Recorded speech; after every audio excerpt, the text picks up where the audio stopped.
Welcome back. So in the last class, we started discussing about scalar couplings. I introduced you about the mechanism of scalar coupling without going more into the detailed theory, mechanism. And afterwards, I started telling you various salient points that you must remember as far as the scalar couplings are concerned. Several points I mentioned.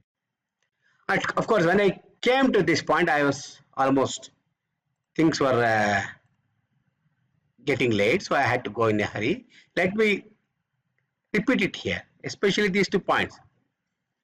I said when one spin or one proton is coupled to other chemically inequivalent nuclear spins, there is going to be multiplicity of the peaks.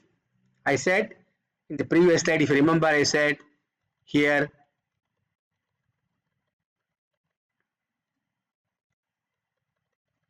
where is that? Here it is said 1 peak can become 2, 2 can become 4, 4 can become 8. This is what I said. This is because multiplicity is arising because one spin can interact with this and makes it to A2. Another will make this to 4. Like we'll understand the splitting pattern later.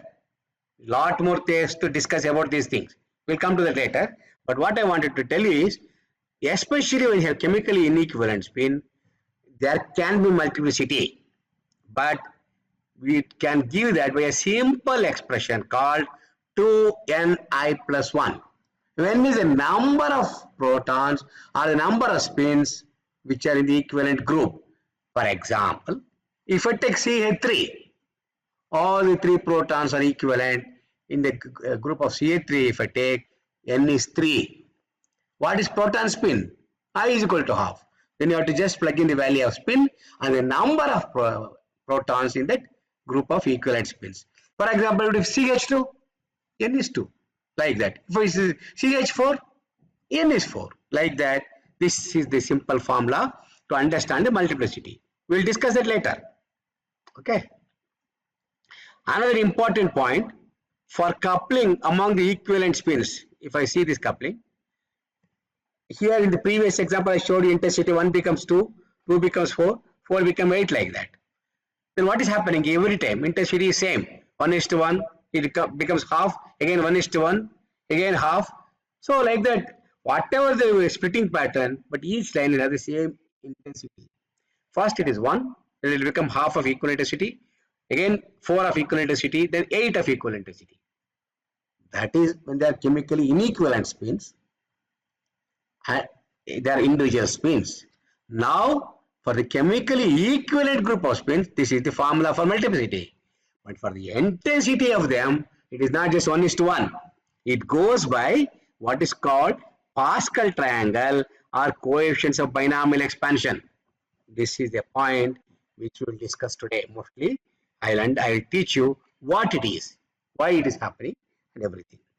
So before we proceed further, we have to talk about J-split energy states. It's very important to understand the multiplicity pattern. When 2 spins are interacting, I said one will become 2 lines. Why? Because the coupled spin will ensure this energy level is split. Similarly, this coupled spin will ensure this spin, its energy level is split. How it is splitting? This is another important point you should understand. The energy states are split because of the J coupling. And we can understand the transitions, how it is coming, why multiplicity is coming. Very classically, very easily you can understand these things. We'll go into this. Okay. Now, consider a situation when there are chemically non-equivalent spins are there with coupling states of J, there will be splitting of energy levels. Always. How does energy level shape? We'll come to that later. This depends upon the number of spins it is coupled to. Remember, if it is coupled to 1, it is 2 lines. If it is coupled to 3, more, 4, like that. We'll take all those examples and see how the multiplicity pattern comes at respective speeds. This is a point. Please remember, the energy level is going to be split between 2 coupled spins. That number of splittings depend upon how many spins it is coupled to, and we can understand the multiplicity pattern. Start with a simple example. Now if there is a single spin, how many possible orientations of magnetic moments are there? You all know. We have been discussing. There are only two possible orientations of spin. Up state or down state.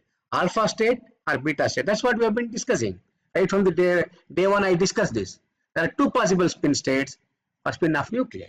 Okay. Now, let us say this is for one spin. I have two spins, let us say. For interaction to take place, there must be two spins. One spin cannot interact with itself. So it cannot interact with itself. So we'll have two spins. Consider spin 1. What are the possible states for the spin 1? Two states, alpha and beta. Take spin 2. What are the possible states? Again 2, alpha, beta. Spin 1 has alpha and beta. But is it just simple two spins here, two states here and two states here? When there are two spins, each spin has two spin states. Now the point comes like this.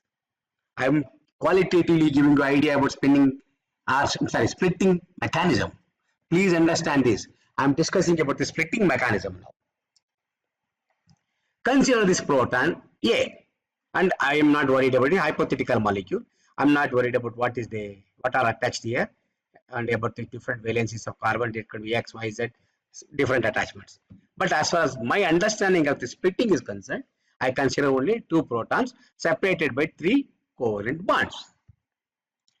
Consider the proton A, which is highlighted in red color in the circle, which is coupled to through covalent bond proton X. This is highlighted in blue color in the circle. Now it is in a magnetic field B naught. Now you have taken the sample, put your sample in a magnetic field, external magnetic field, huge magnetic field, to observe NMR. What is going to happen? I said in the previous slide, each spin has two orientations, alpha and beta. Now proton A sees proton blue in two spin states, alpha and beta. What about proton X? That also will see proton A in two spin states. So each of them has two spin states, plus alpha state with lower energy and beta state which is minus of, which has a higher energy. Each spin sees this in two energy states, plus of and minus of, alpha and beta, two different energy states. One has higher energy, one has lower energy. So it sees in two energy states. So that means it is not seeing one magnetic field, it is two different things. Similarly, this one also split this into two energy states. So how many you have? Each spin sees the two spin states of other spins. Then what are the possible combinations? Why 4 states will come? Each one will see 2, this will take T. So in principle, if I have 2 spins, this spin will see this spin in 2 energy states, this spin will see this in 2 energy states. Totally how many energy states are there? There are 4. But what is the energy of each of these states? When it is 1, you know it is half and minus half. When this is this spin, when it is seeing this, you know it is plus half and minus half. When both are combining together, it is not just half and half. Okay? There is a different way to calculate. Let us consider 4 possible combination of all the spin states to define the energy, okay, of each of these 4 magnetic states. Please follow me. Now let us understand spin state to discuss the energy for all the 4 possible energy states. What are the 4 possible combinations of the spins? First, both the spins alpha 1 and alpha 2, 1 and 2 spins, both can be up. That's one combination. Remember, both can be up like this, one combination. Spin 1 can be up, spin 2 can be down. It is like this. That's possible. Another energy state. Spin 1 can be down, spin 2 can be up. That's another possibility. One more possibility is both can be down like this. So there are 4 possible combinations. Each spin, when they see other spin in plus half and minus half state, when you take the combination of all these 4, this thing, there are 4 different energy states. Alpha, alpha, alpha beta, beta alpha, beta beta. 4 possible energy states. Now, this magnetic energy of these states you can calculate. How do you calculate? Very simple. In this case, this is plus of, this is plus of. A simple addition. What is the total this thing? For state 1, energy state, both are half half. That is alpha alpha. You have to, this is the magnetic state of A spin plus half. For X spin, both half half like this. Both are up. Then you have to, for the total magnetic quantum number of this energy state, total M, if you want to find out, you would add M of A and M of X. Half plus half, you add up. What are you getting? 1. So for one energy state, the total energy, total magnetic quantum number or total magnetic energy for this is plus half plus half. Take another energy state. Second one.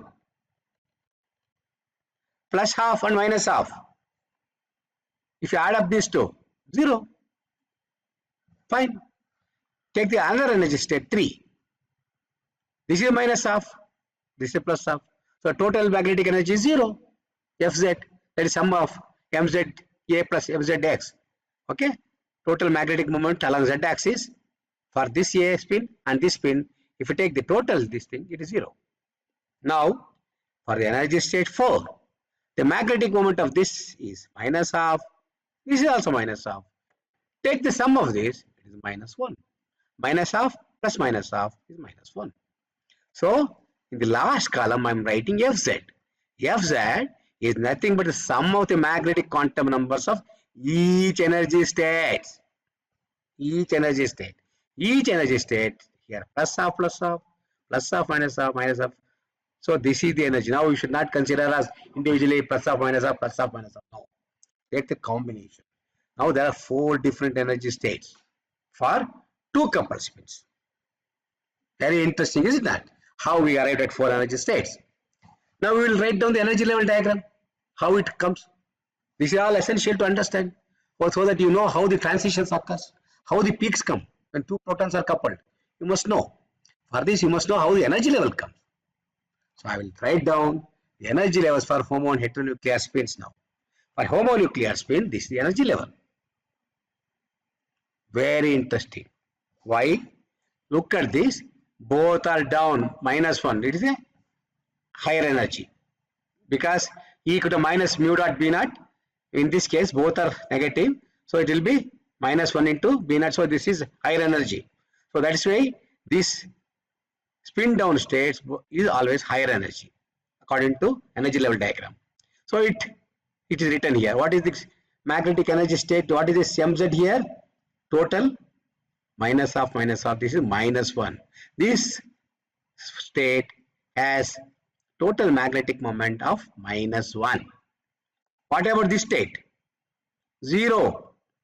Mz, total mza plus mzx is 0. Or mz1 plus mz2. Similarly, mz1 and mz2 total is again 0. Here half plus half. This total mz is 1. This is the energy level diagram. These are 0 and each is separated by 1 quantum of energy. Of course, if you go more into the details, there is slight difference between these two. We will not worry. We say it is 0 for your understanding is enough. So they are equal. But the same thing, it is homonuclear. Both are protons I am taking. What happens if I take heteronuclear? If the interacting 2 spins, here 1 and 2, if it is instead of proton, 1 is proton, other is carbon, then what is going to happen? Let us understand that. And this is the energy level. Something very interesting. Why it changed so much? Look at this energy level. Look at this energy level. Everything is same. As far as the orientation of nuclear magnetic moment is concerned, in this energy state, both are down, up and down, down and up, up. Everything is same. But why did I write like this? Why not like this? What is so speciality about heteronuclear spin? You must remember one thing. This is alpha, beta and beta alpha states are nearly same. and it's all separated by one quantum of energy, it's fine. But in this case, alpha beta and beta alpha are substantially different. Why? Because remember, this to this is homonuclear, like this, very large. This to this is homonuclear. Whereas between this energy separation is heteronuclear, like carbon. What is the energy of galvanic ratio of carbon when compared to proton? It is 4 times less. Remember, I have been teaching you. It is 4 times less. If this separation, let us say, is 8, some unit for proton, this carbon separation has to be 2. It is 4 times less. That is the reason why this clearly tells me this is the energy separation for carbon 13 spins. This is the energy separation for carbon 13, and these two are proton transition. This gives you proton transitions. This gives you carbon transition. The energy separation deliberately I wrote much smaller than this one because this energy separation of carbon energy separation between two states is much less compared to proton, 4 times smaller. That's how I represented this heteronuclear energy level. Two energy levels correspond to protons, transitions are larger. Two energy levels which are corresponding to carbon are smaller. What do you understand by this? We'll come to that later. This tells me about a lot about intensity, everything later. We'll come to that. But this is just to give you an idea.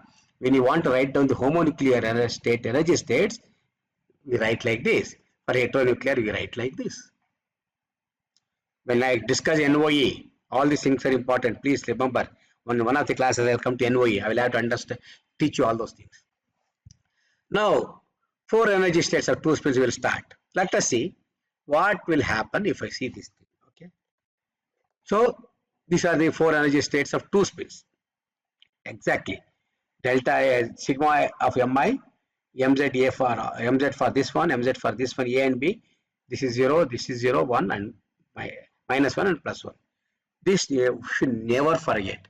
I keep on using these 4 energy states for 2 coupled spins very often in my talks, if not now, after some time. So these 4 energy states for 2 coupled spins are very important. Remember always 2 up, 2 down, up, down, up, down, down, up. This is minus 1, 0, 0, plus 1. These energy states and spin orientations are important. Now, we consider 2 important situations. Very important situations. I said 2 spins are interacting. That's also correct. Interacting means there is a way. I explained to you when I gave the salient points of coupling. When 2 spins are coupled, I express its coupling strength in terms of Hertz. I use the notation J. So between 2 protons A and X here, let us say this is A and this is X. When I have to calculate the J coupling, I represent this as JAX, coupling between A and X. When 2 protons are coupling, there are 2 possibilities. The coupling can be 0.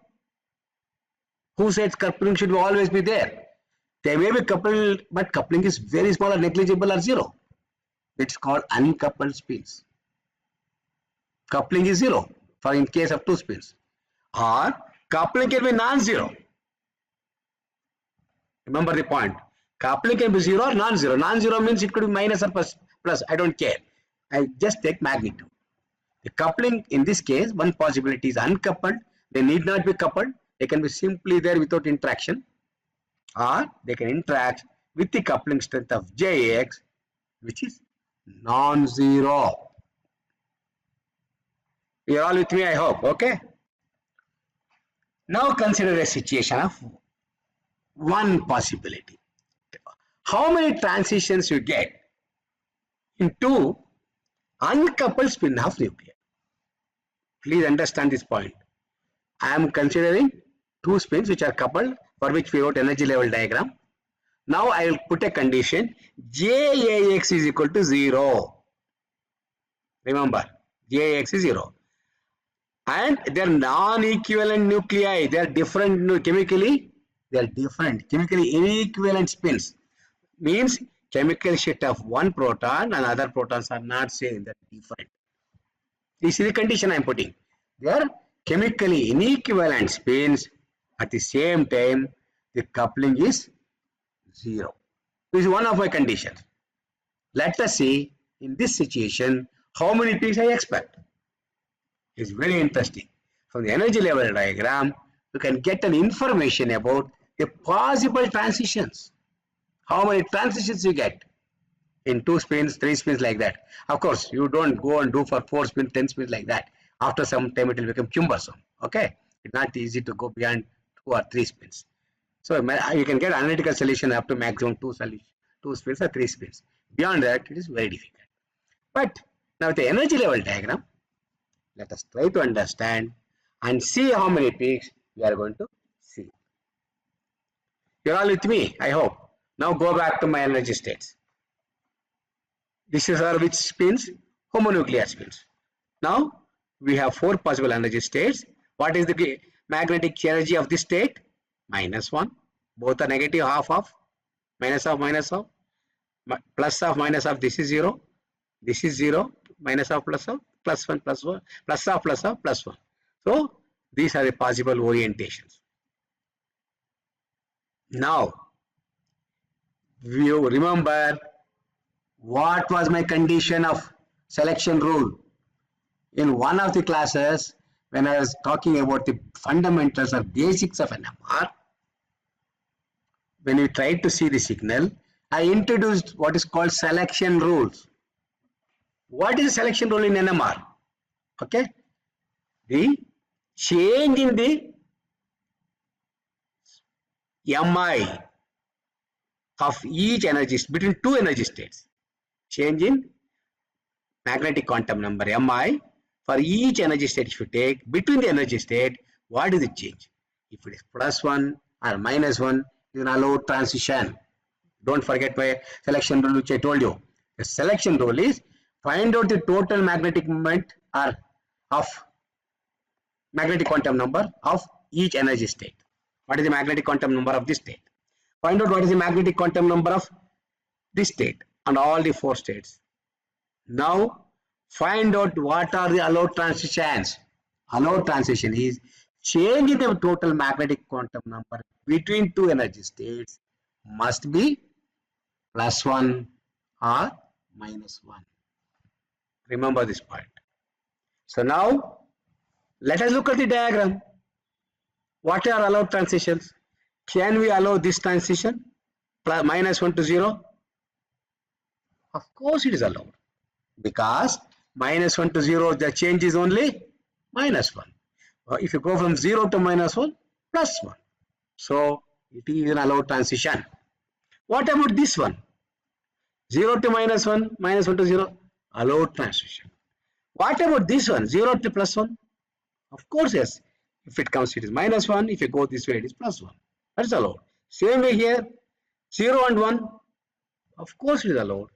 This is, if you go this way, it is 1. If you come this way, it is -1. Fine. So how many transitions we can get? There are 4 possible transitions where the change in the magnetic quantum number of each energy state, if you take between the 2 energy states, it should be +1 or -1. Look at this one. Now let us see what are the transitions. Beauty is, if you identify this magnetic moment of each spin, whether it is plus or minus, plus half or minus half, you can even identify the transitions corresponding to the particular spin. Very interesting, is it not? Look at it. Of the 4 energy levels, I can say if there is a transition here, allowed as per the selection rule, I can say whether it corresponds to spin A or it corresponds to spin X. It's possible, I can say that. How? Look at it very carefully.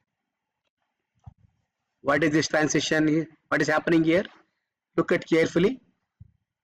The beta spin of A came to alpha spin, alpha of A went to beta A.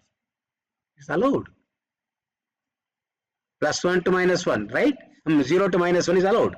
So it is a 0 quantum. The change in the spin quantum number, where one of the spin is changing its state from alpha to beta or beta to alpha is allowed.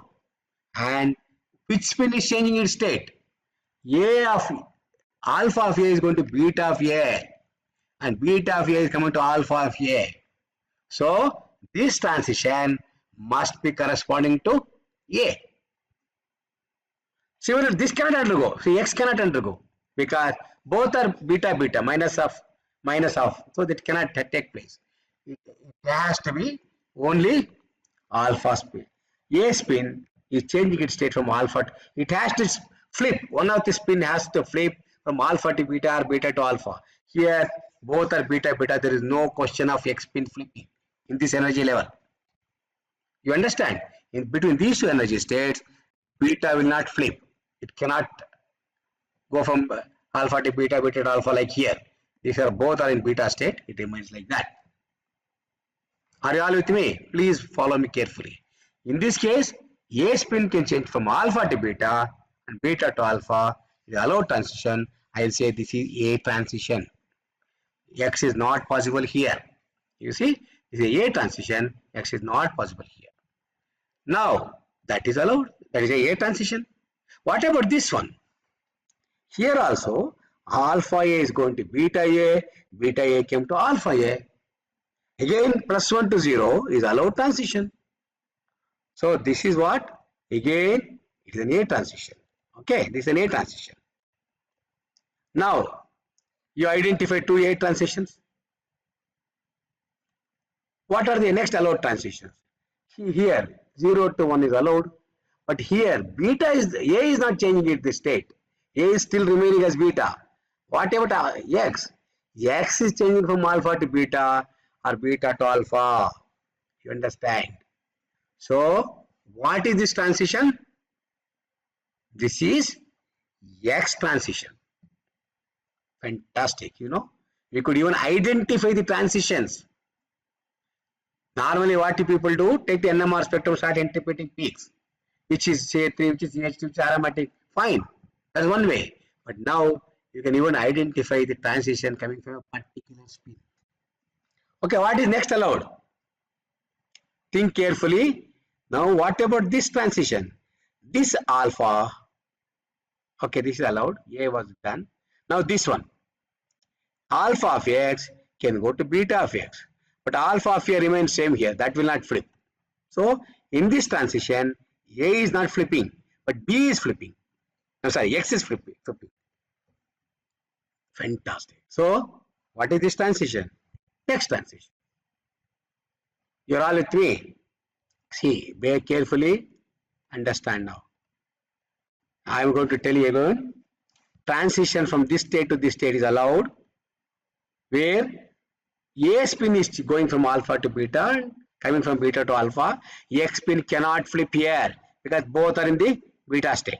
That is not allowed. This is A transition. What about this one?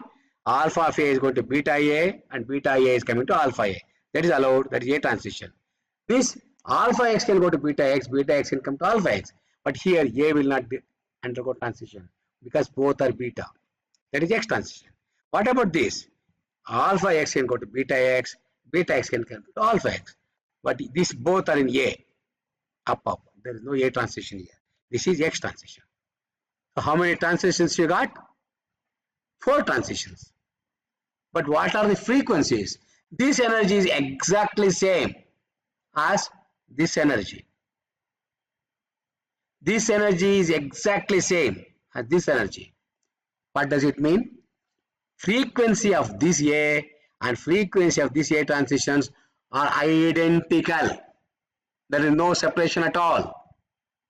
They will overlap one over the other. Though there are 2 A transitions, because their frequencies are not different, they overlap and give rise to a single peak. Please understand me. There is no energy separation between this transition. Here, let us say, if the energy separation was this much, this was larger like this, then they have different energy separation. The frequencies will be different.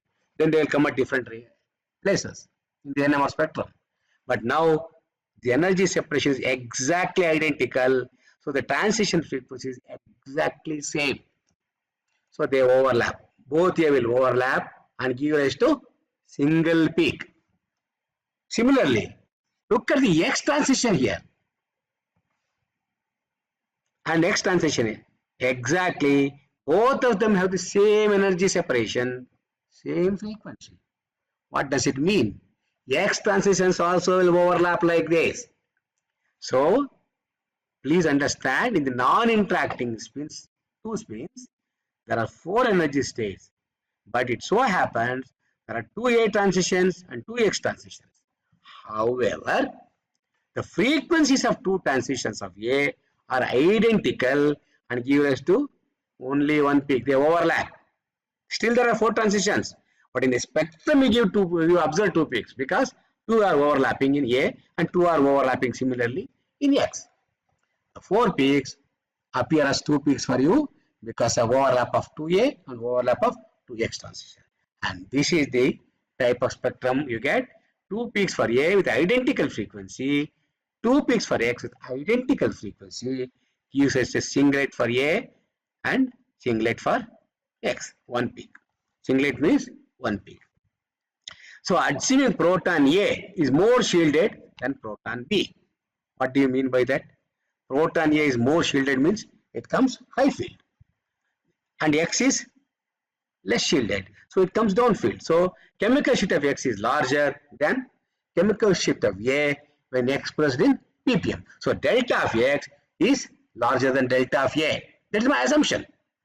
It need not be true. I am assuming. It can be other way also. So just for understanding purpose, there are 2 peaks we are getting at 2 different places. And this is 1 peak for X. In reality, 2 overlapped peaks for X and 2 overlapped peaks for A. And delta of X, by my assumption, is larger than A. So A comes at down, X comes at downfield compared to A, which comes at high field. Fantastic, is it not? So beautifully you can understand how the lines are coming when 2 spins are coupled. It's a simple example I took to show you that we get 4 peaks, 2 of which are overlapped when the couplings are 0 in 2 weakly coupled AX spin system. What is weakly coupled? The word I am using, just a jargon, don't worry. I will discuss more about strong and weakly coupling in one of these classes. Very important to understand this spectrum. I'll come to that later. But here, for today, I just wanted to tell you what happens when 2 spins are coupled, how the splitting comes, what are the energy states, and what is the magnetic quantum number of each energy state, which you have to add up based on the magnetic quantum number of individual spins, and then get the magnetic quantum number for each energy state. Find out apply the selection rule, find out which are the allowed transitions. In a classic example which I took, where 2 protons are not coupled, or coupled with JAX equal to 0, non-interacting spins, I think. In which case, you get 4 transitions allowed, 2 for A and 2 for X, which are overlapped. And this is the spectrum. So in this spectrum, you will not get information about J coupling, which is 0. If it is a J coupling, it should have been split into 2 peaks. It is not happening. So J coupling is 0. Here also it is 0. But chemical shifts are different. Otherwise, it would have been equivalent spin system. So it is different. So I'll get chemical shift information in this case and a chemical shift information for this spin in this case, but no coupling information. I hope you are all with me. Today I tried to start with giving you more about the splitting and some examples of how splitting occurs when 2 spins are interacting, everything. Okay. So with this, we'll stop for today and we'll come back tomorrow where I'll take an example of the same 2 spins where coupling is non-zero. Another interesting example. Then how many peaks I get? That we'll understand. So we'll come back tomorrow.